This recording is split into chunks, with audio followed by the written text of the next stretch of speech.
ആകാംക്ഷയുടെ മുൾമുനയിൽ നിർത്തിയ ആ ഞെട്ടൽ എന്താണത്?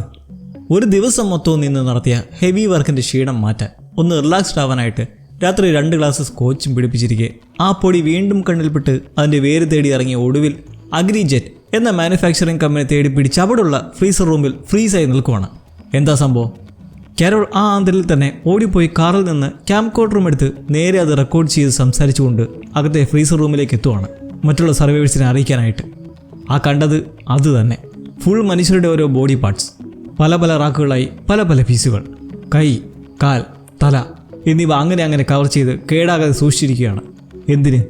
എല്ലാം കൂടി ഗ്രൈൻഡറിൽ അരച്ചു പൊടിച്ച് തിന്നാണെന്ന് കരോൾ പൊട്ടിത്തെറിച്ചുകൊണ്ട് പറഞ്ഞ് ആ വീഡിയോ ഫുട്ടേജ് സ്റ്റോറായിട്ടുള്ള മെമ്മറി കാർഡ് പാക്ക് ചെയ്ത് എത്രയും പെട്ടെന്ന് മറ്റുള്ളവരിലേക്ക് എത്തിച്ച് നിജസ്ഥിതി എത്ര അപകടകരവും ഹീനവും എന്ന് മനസ്സിലാക്കി കൊടുക്കുക എന്ന ഒരേ ഒരു ലക്ഷ്യത്തോടെ പാക്ക് ചെയ്ത് കഴിയുമ്പോഴാണ് കുഴപ്പം. ഇതിനെ അയക്കാനായിട്ട് വിളിക്കേണ്ടതും ഈ മനുഷ്യദീനികളെ അല്ലേ? രഹസ്യം മനസ്സിലാക്കിയത് ഇവരെങ്ങാനും പൊട്ടിച്ചു നോക്കി കണ്ടുപിടിക്കലെന്ന് എന്താണ് ഗ്യാരണ്ടി? അതുകൊണ്ട് കാരോൾ ഒരു തീരുമാനം എടുക്കുവാണ്. ഞാൻ തന്നെ നേരിട്ട് പോയി സകലരെയും ഞെട്ടിക്കാം, അതേ നടക്കുള്ളൂ.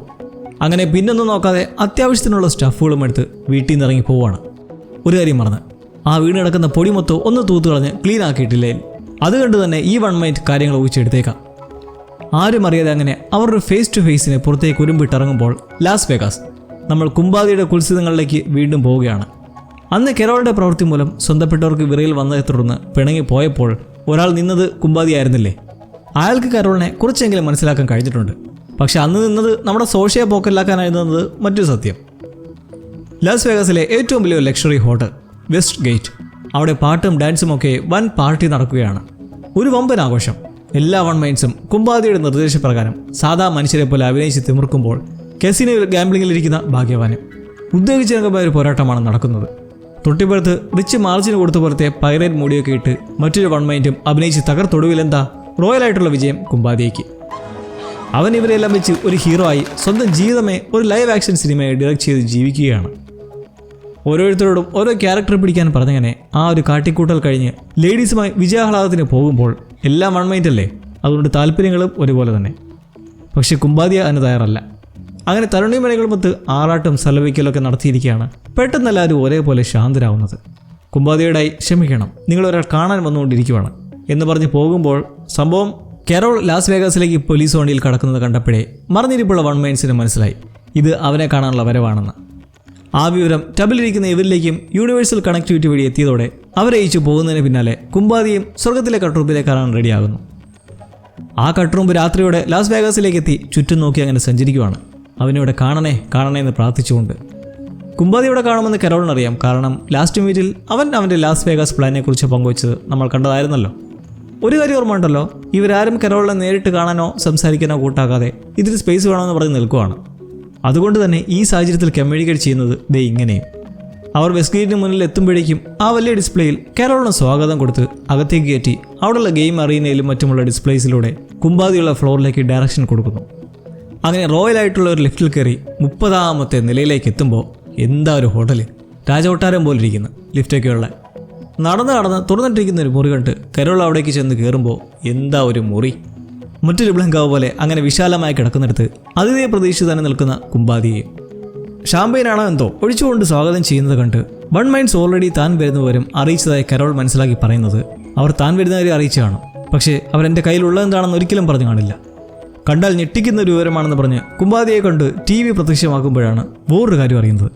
കരോൾ അത്രയും കഷ്ടപ്പെട്ട് പ്രതീക്ഷയോടെ റെക്കോർഡ് ചെയ്ത് അയച്ച ആ 2 വീഡിയോസും ഇവർ കണ്ടിട്ടുണ്ട് കേട്ടോ. പക്ഷെ എന്താ, മുന്നേ പറഞ്ഞ പോലെ ഒരു ഗുണവുമില്ല. കുംബാദിയെക്കുറിച്ച് റിവ്യൂ പറയുന്നത് കരോളുടെ വികാരം ഇത്തിരി നാടകീയത കൂടിപ്പോയെന്ന് പറഞ്ഞിട്ടും ഞെട്ടിക്കാൻ വന്ന ആൾ തന്നെ ഞെട്ടുന്ന സാഹചര്യമാണ് പിന്നീട് അങ്ങോട്ട് ഉണ്ടാവുന്നത്. കാരണം ഈ 1 മൈൻസ് മനുഷ്യരെ കഴിക്കുന്ന കാര്യം പ്രോസസ് ചെയ്തിട്ടാണേ. അക്കാര്യം കുംബാദിക്കും അറിയാം. ഒരാഴ്ച മുന്നേ ഇത് മനസ്സിലാക്കി. എപ്പോഴും പാൽ പാക്കറ്റ് കുടിക്കുന്നത് എന്തിനാണെന്ന് തിരക്കിയത് വഴി അസഹ്യമായി തോന്നിയ ഒന്നാണ് അയാൾക്ക്. പക്ഷേ അതിൻ്റെ എക്സ്പ്ലനേഷൻ ഉണ്ട്. അത് പറയാനെത്തുന്നത് ആരാ? നമ്മളിൽ പലരുടെയും ഫേവറേറ്റായ ജോൺ സീന. വെറും ജോൺ സീനയല്ല, ജോയിൻഡ് ജോൺ സീന. പുള്ളിക്കാരൻ TVയിലായി വിശദീകരിക്കുകയാണ് മനുഷ്യരെ കൺസ്യൂം ചെയ്യുന്നതിന് പിന്നിലെ റീസൺ. ഒരു ജീവനും അപഹരിക്കാൻ തങ്ങൾക്ക് കഴിയില്ല എന്ന് പറഞ്ഞത് സസ്യങ്ങളെ കൂടി ചേർത്തിട്ടാണ്. അരിയോ ഗോതമ്പോ ഒന്നും തെയ്യന്താരോ പഴയ ഞാർനട്ട് പിടിപ്പിച്ച് വിളവെടുക്കാൻ കഴിയില്ല. കാരണം അരിവാൾ വെച്ച് കൊയ്യേണ്ടി വരില്ലേ? എന്തിന്? മരത്തിൽ നിന്ന് ഒരു മാങ്ങ പോലും പറിക്കുകയോ എറിഞ്ഞിടുകയോ ചെയ്യാൻ പറ്റില്ല. താഴെ വീണ് കിടക്കുന്നത് എടുത്ത് ഭക്ഷിക്കുക. പശുക്കൾ പോലെ പാല് തരുന്ന മൃഗങ്ങളുണ്ട്. കൂടാതെ ഓൾറെഡി വൈറസ് വ്യാപനത്തിന് മുന്നേയായി പ്രോസസ് ചെയ്ത ഫുഡുകളും ലഭ്യമാണ്. ലോകത്തുള്ള 7 ലക്ഷം കോടി വൺ മൈൻസിന് ഇതൊക്കെ ഉപയോഗിച്ച് മാത്രം മുന്നോട്ട് പോകുന്നത് ശാശ്വതമല്ല. അതിലൊരു ആൾട്ടർനേറ്റീവാണ് ഈ മിൽക്ക് പാക്കറ്റ്സ്. ആ പാക്കറ്റിലുള്ള സോക്കോൾഡ് മിൽക്കിൽ 300 കലോറി അടങ്ങിയിട്ടുണ്ട്. ഒരാൾക്ക് ഒരു ദിവസത്തെ ഡയറ്റ് എന്നുള്ളത് ആവറേജ് 2400 കലോറിയാണ്. അങ്ങനെ ഈ ലിക്വിഡ് ഇവർ പ്രധാന ഉപജീവന മാർഗ്ഗമായി കാണുമ്പോൾ ഇതിൻ്റെ ഗുണമെന്താണ്? 8 മുതൽ 12% വരെ പ്രോട്ടീനുണ്ട്. പിന്നെ എന്ത് വേണം? ആ പ്രോട്ടീനാണ് HDP, ഹ്യൂമൻ ഡിറൈവ്ഡ് പ്രോട്ടീൻ. കേട്ടപ്പോൾ തന്നെ മനസ്സിലായി കാണുമല്ലോ. ഒരു ദിവസം അപകടങ്ങളിലൂടെയും സ്വാഭാവികമായും ലോകത്ത് മരിക്കുന്നത് 1 ലക്ഷത്തോളം പേരാണ്. മരിച്ചു കഴിഞ്ഞവരിൽ നിന്നെല്ലാം എക്സ്ട്രാക്ട് ചെയ്തെടുക്കുന്ന ഡ്രിങ്ക്സാണത്. മരിച്ചവരോടുള്ള കടപ്പാട് നന്ദിയൊക്കെ എപ്പോഴും ഉണ്ട്. ഇങ്ങനെ ചെയ്യുന്നതുകൊണ്ട് താല്പര്യമുണ്ടോ എന്ന് ചോദിച്ചാൽ തീർച്ചയായും ഇല്ല. പക്ഷേ ഇത് കുടിച്ചുകൊണ്ടാണ് ഭക്ഷണ ലഭ്യതയെ ഇവർ ബാലൻസ് ചെയ്യാൻ ശ്രമിക്കുന്നത്. ലോകമൊട്ടാകെ ഇവർ നടത്തിക്കൂട്ടുന്ന ഈ പരിപാടിയുടെ ഒരു കൊച്ചു കാഴ്ച മാത്രമാണ് കാരോൾ ആൽബർക്കുർക്കിൽ കണ്ടതും. എന്തായാലും പീസ് മേക്കർ അല്ല ജോയി ഡി ജോൺ സീന, നിങ്ങളൊരിക്കലും ഇത് കുടിക്കേണ്ടി വരില്ല കാരോൾ. നല്ല അടിപൊളി ഫുഡ് നിങ്ങൾക്ക് വേണ്ടി പ്രത്യേകം മാറ്റുന്നുണ്ട്. പിന്നെ വേണമെങ്കിൽ മാത്രം കുടിച്ചാൽ മതി എന്ന് പറഞ്ഞ് മാഞ്ഞു പോകുന്നു. ഇപ്പോൾ എങ്ങനെ ഇരിക്കണ്? ഇരുന്ന് പോകുന്നത് ഇപ്പോൾ കരോളാണ്. ഇതെല്ലാം കുമ്പാതി അറിഞ്ഞിട്ട് കൂടി എങ്ങനെ ഇങ്ങനെ കൂടെ നിൽക്കാൻ കഴിയുന്നു എന്നാണ് കരോളിനെ അതിശയിപ്പിക്കുന്നത്. തീർച്ചയായും കഴിഞ്ഞ ആഴ്ച മുന്നേ മാത്രം അയാൾ ഇതറിഞ്ഞപ്പോൾ വല്ലാത്തൊരു അസ്വസ്ഥതയായിരുന്നു. പക്ഷേ ഇതിൽ ജോൺസിൻ്റെ പറയാത്തൊരു കാര്യമുണ്ട്. കഴിഞ്ഞ ആഴ്ച കുമ്പാതിയ അയാളുടെ നിർബന്ധിച്ച് ചോദിച്ചതുവഴി മനസ്സിലാക്കിയതാണ്. ഇപ്പോൾ ഈ പറഞ്ഞ ഹ്യൂമൻ ഡിറൈവ്ഡ് പ്രോട്ടീനായ HDPയും അത് ഇൻക്ലൂഡ് ചെയ്തിട്ടുള്ള ഭക്ഷണക്രമങ്ങളോയെ പോയാൽ തന്നെ മിക്ക ജനങ്ങളും 10 വർഷത്തിനുള്ളിൽ പട്ടിണി മൂലം മരിക്കും. തടുക്കാനാവാത്ത ഒന്നാണത്. അതുണ്ടാവാതിരിക്കാൻ ഇവർ പ്ലാൻ ചെയ്യുന്നത് ഒരു റോബോട്ടിക് ഫാമിംഗ് ആണ്. ഇവരെന്ന് വെച്ചാൽ കുമ്പാതിയും മറ്റ് സർവൈവേഴ്സും. അതെ, കരോളിനെ കൂട്ടാതെ ബാക്കി എല്ലാ സർവൈവേഴ്സും അടിക്കടി വീഡിയോ കോൾ ചെയ്ത് ഒന്നിച്ചിരിക്കാറുണ്ട്. 11 പേർ മാത്രം. കാരണം പാരഗിലുള്ള മാനിസോസില്ലേ, നമ്മൾ മുന്നേ ഒരിക്കൽ കണ്ടേ, അയാളൊട്ടും പിടികൊടുക്കാതെ അകന്ന് തന്നെ നിൽക്കുവാണ്. കരോളിനെ കൂട്ടണമെന്നൊരാലോചന ഈ 11 പേർക്കുള്ളിൽ വന്നേലും മിക്കവർക്കും അത് ശരിയാവില്ല എന്ന തോന്നലുണ്ടായതുകൊണ്ട് നമ്മുടെ പാവം കരോളിനെ അവർ കൂട്ടിച്ചേർക്കുന്നേയില്ല. ഇംഗ്ലീഷ് ഭാഷ അറിയാത്ത ആൾക്കാരാകട്ടെ അന്ന് സ്പെയിനിലേക്ക് തങ്ങളെ ചർച്ചയ്ക്ക് വിളിക്കാതിരുന്നിട്ട് കയറും. അന്ന് സ്പെയിനിൽ വെച്ചുള്ള വേളയിൽ വൺ മൈൻഡ്സ് എല്ലാം വെജിറ്റേറിയനാണ് പ്രിഫർ ചെയ്യുന്നതെന്ന് പറഞ്ഞപ്പോൾ കരോൾ കരുതിയത് അവർ പ്യൂർ വെജിറ്റേറിയൻസ് എന്നായിരുന്നു.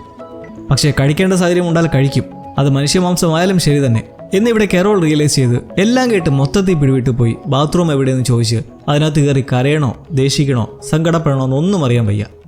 ഒന്നാമതേ ഒറ്റയായ ലോകത്ത് ഒറ്റപ്പെട്ട് നിൽക്കുന്നു. കൂടുതൽ സർവൈവേഴ്സും ഇങ്ങനെ തുടങ്ങിയാൽ പിന്നെ എന്ത് ചെയ്യാനാണ് ഈ ലോകത്ത്? ഏറ്റവും വലിയൊരു സത്യം, വൺ മൈൻഡ്സ് മനുഷ്യ ശരീരം കൺസ്യൂം ചെയ്യുന്നു എന്നുള്ളത് പോലും ഇവരെല്ലാം ഒരാഴ്ച മുന്നേ അറിഞ്ഞതാണ്. പക്ഷേ കരോൾ ഇത് കഷ്ടപ്പെട്ട് കണ്ടുപിടിച്ച് ഷോക്കായതെല്ലാം ഇപ്പോൾ വെച്ച് നോക്കുമ്പോൾ എന്തുണ്ട് അതിലർത്ഥം? സർവൈവേഴ്സ് എന്നോ വൺ മൈൻഡ്സ് എന്നോ പിരിക്കാനാവാത്ത വിധം എല്ലാ എണ്ണവും കണക്ക് തന്നെ. എന്തൊക്കെ പറഞ്ഞാലും കുമ്പാതിക്ക് എഴുത്തുകാരുടെ ഫീലിങ്സ് മനസ്സിലാവും. അവൻ മറ്റുള്ളവരെ കരോളുടെ വിഷമവും മറ്റും അറിയിക്കുന്നുണ്ട്. അവൾ ഒറ്റയായി പോയി എന്ന സങ്കടത്തോടെ ഉള്ളതാണെന്നൊക്കെ പറഞ്ഞിട്ട്. ഒടുവിൽ അവിടെ ആ രാത്രി തങ്ങി രാവിലെ കുമ്പാതിയുടെ സ്പെഷ്യൽ ബ്രേക്ക്ഫാസ്റ്റും കഴിഞ്ഞ് ഒരു നൈസ് ടാറ്റ ബൈ ബൈ പറഞ്ഞ് പിരിയാൻ ശ്രമിക്കുന്നതിലും പറ്റണില്ല കരോളിന്. വൺ മൈൻഡ്സിന്റെ ഭാഗത്ത് നിന്ന് ചിന്തിക്കാനും എല്ലാവരും ഭാവിയിൽ വിശന്ന് മരിക്കാതിരിക്കാനുള്ള വഴി നമ്മൾ നോക്കണമെന്നൊക്കെ പറയുന്ന കുമ്പാതിയോട് നീരസം പ്രകടിപ്പിച്ച് നിൽക്കെ അറിയുന്നൊരു നിർണായക അപ്ഡേറ്റ്. വൺ മൈൻഡ്സിന്റെ കൂട്ടത്തിലേക്ക് തങ്ങളെ കൂടി ചേർക്കണമെങ്കിൽ ചുമ്മാ ഒന്നും കഴിയില്ല. ഇടുപ്പല്ലിൽ നിന്നിട്ട് ഓരോ വ്യക്തികളുടെയും സ്റ്റെം സെൽസ് ഉണ്ട്. ശരീരത്തിലെ ഏത് കോശത്തെയും മാറ്റാൻ കഴിയുന്ന മൂലകോശം. അത് എക്സ്ട്രാക്ട് ചെയ്തെടുത്താൽ മാത്രമേ വൺ മൈൻഡിലേക്ക് ട്രാൻസ്ഫോം ആകാനുള്ള പ്രോസസ്സ് ചെയ്യാൻ കഴിയുള്ളൂ. പക്ഷേ സ്വമനസാൽ അനുവദിച്ചാൽ മാത്രമേ ഒരു സർവൈവറുടെ അസ്ഥിയിൽ നിന്നും ഇതെടുക്കാനും പറ്റുള്ളൂ എന്നുള്ളത് കൊണ്ട് പെർമിഷൻ വേണം. തലേ ദിവസം കണ്ടുപിടിച്ച ഒരു ഡിസ്കവറി ആണെന്ന് കുമ്പാതിയെ പറയുന്നത് കേട്ട് ആശ്ചര്യത്തോടെ ഫോണിൽ വിളിച്ച് ഇക്കാര്യം സത്യമാണോ എന്ന് ചോദിക്കുന്നു. കുമ്പാതിയുടെ ഏരിയ ആയിട്ട് കൂടി വിളിക്കുന്നത് കരോളാണെന്ന് മനസ്സിലാക്കി മറ്റേ റെക്കോർഡഡ് ഓഡിയോ ആണ് കേൾക്കുന്നത്. അപ്പോൾ കരോൾ 0 ഡയൽ ചെയ്യുമ്പോൾ ബാക്കിയുള്ളവർക്ക് വേറെ വല്ല നമ്പറും ആയിരിക്കാം. ഇല്ലെങ്കിൽ CCTV വഴി കണ്ടുകൊണ്ടിരിക്കുന്നതുമാവാം.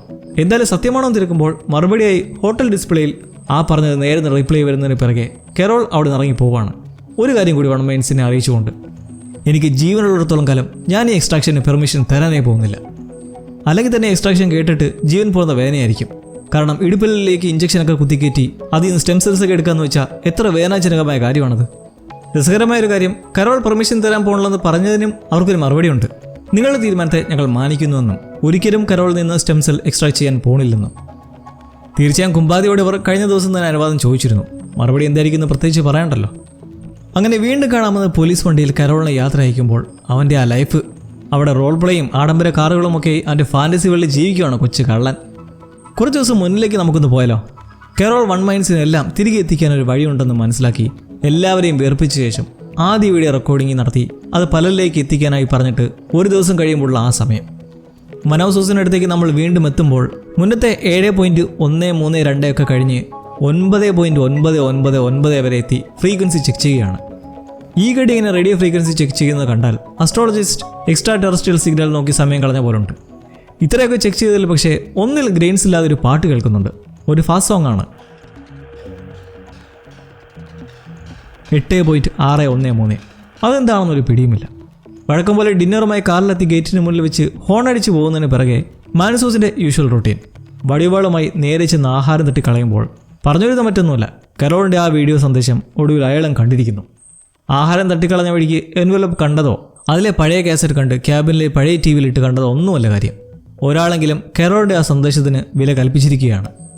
അയാൾ ആ ഒരു വീഡിയോയിലൂടെ തന്നെപ്പോലെ വേറെയും 12 സർവേഴ്സ് ഉണ്ടെന്ന് അറിയുന്നതോടൊപ്പം ലോകം പഴയതാക്കാൻ ഒരു വഴിയുണ്ടെന്ന് കൂടി അറിയുന്നതോടെ പിന്നൊന്നും നോക്കുന്നില്ല. വൈകാതെ ആ ക്യാബിൽ നിന്ന് പുറത്തേക്കിറങ്ങി നടന്ന് സ്വന്തം ഫ്ലാറ്റിലെത്തി അകത്തുള്ള സ്വന്തം ഫ്രിഡ്ജിൽ നിന്ന് ആഹാരം കഴിച്ച് തയ്യാറായി വണ്ടിയും പൊടി തട്ടിയെടുത്തിറങ്ങുന്നു. പോകുന്നതിന് മുന്നേ ഒരു പ്രായം ചെന്ന സ്ത്രീ മാനസൂസിന് മുന്നിൽ വന്ന് സംസാരിക്കുന്നുണ്ട്. മോൻ്റെ മനസ്സ് വല്ലാണ്ട് അസ്വസ്ഥമാണ്, തുറന്ന് സംസാരിക്കും മോനെ എന്നൊക്കെ പറഞ്ഞിട്ട്. അത് മാനസൂസിൻ്റെ അമ്മയാണ്. ആയിരുന്നു. ഇപ്പോൾ 1 മൈൻഡും. നിങ്ങൾ എൻ്റെ അമ്മയല്ലെന്ന് പറഞ്ഞ് കാറുമെടുത്ത് കരോളിനടുത്തേക്ക് ആ പോസ്റ്റിൻ്റെ അഡ്രസ്സ് വെച്ച് തേടാൻ ഇറങ്ങി തിരിക്കുന്നിടത്ത് നിർത്തുമ്പോൾ 2 എൻഡിങ്ങാണ് നമ്മളിപ്പോൾ കണ്ടിരിക്കുന്നത്. കരോൾ എന്തായാലും ട്രാൻസ്ഫോം ആവില്ലെന്ന 1 മൈൻഡ്സിനെ അറിയിച്ച് അവരത് അംഗീകരിക്കുകയും ചെയ്തു. ഇവിടെ മാനസൂസ് എല്ലാം പഴയതുപോലെ ആകാനുള്ള ഉദ്ദേശത്തോടെ ഒടുവിൽ മാളം വിട്ട് പുറത്ത് ചാടുകയും ചെയ്തു. കരോൾ വീണ്ടും ആൽബക്കോർക്കിലേക്ക് എത്തുന്നത് താൻ ലിറ്ററലി ഒറ്റപ്പെടുന്നുള്ള ഒരു വൻ തിരിച്ചറിവിലാണ്. മാനസികമായി തകർന്നു പോകുന്നതിലുപരി അവർ പ്രതീക്ഷ വീണ്ടെടുത്ത് 1 മൈൻഡ്സിനെ തിരിച്ചെത്തിക്കാനുള്ള വഴി കണ്ടെത്തുകയാകും ലക്ഷ്യം. ലംബോർഗിനി കളക്ഷൻസിലോ കുമ്പാദിയ തന്നെ പറഞ്ഞു, ഒരുപാട് നിർബന്ധിച്ചാൽ അവർ സത്യം പറഞ്ഞു പോകുമെന്ന്. ജോൺസീനയുമായി അയാൾ സംസാരിച്ചതിനിടയിൽ നിർബന്ധിച്ച് പറയിച്ചതാണ് 10 വർഷത്തിനുള്ളിൽ സകലരും പട്ടിണി കിടന്ന് മരിക്കുമെന്നുള്ള ആ സത്യത്തെ. ഇത് കരോളിനോട് പറഞ്ഞതുകൊണ്ട് ഇനി അവരെങ്ങനെയും ഒരു 1 മൈൻഡിനെ കിഡ്നാപ്പ് ചെയ്തോ മറ്റോ ടോർച്ചർ ചെയ്യാനും മടിക്കില്ല. എന്തായാലും ഹെൽപ്പ് ഈസ് കമ്മിങ്. മാനസോസ് എത്തുമ്പോഴേക്കും കരോളിന് 1 മൈൻഡ് വേൾഡിൽ ആദ്യമായി ഒരു നല്ല തുണയുണ്ടാകും. നോ ഒഫൻസ് സോഷ ഫാൻസ്, അവൾ നല്ല തുണ തന്നെ. പക്ഷേ എല്ലാം ഫിക്സ് ചെയ്യേണ്ടതിന് ഒരു സർവൈവറെയാണ് അത്യാവശ്യം. 7 കോടി ജനങ്ങളും ഈ 2 പേരും തമ്മിലുള്ള ഏറ്റുമുട്ടൽ എന്താകും എന്ന് നമുക്ക് കാത്തിരുന്ന് കാണാം. അപ്പോൾ പുതിയൊരു എക്സ്പീരിയൻസുമായി സീ യു സൂൺ ലവ്ലീസ്. ശുഭമസ്തു.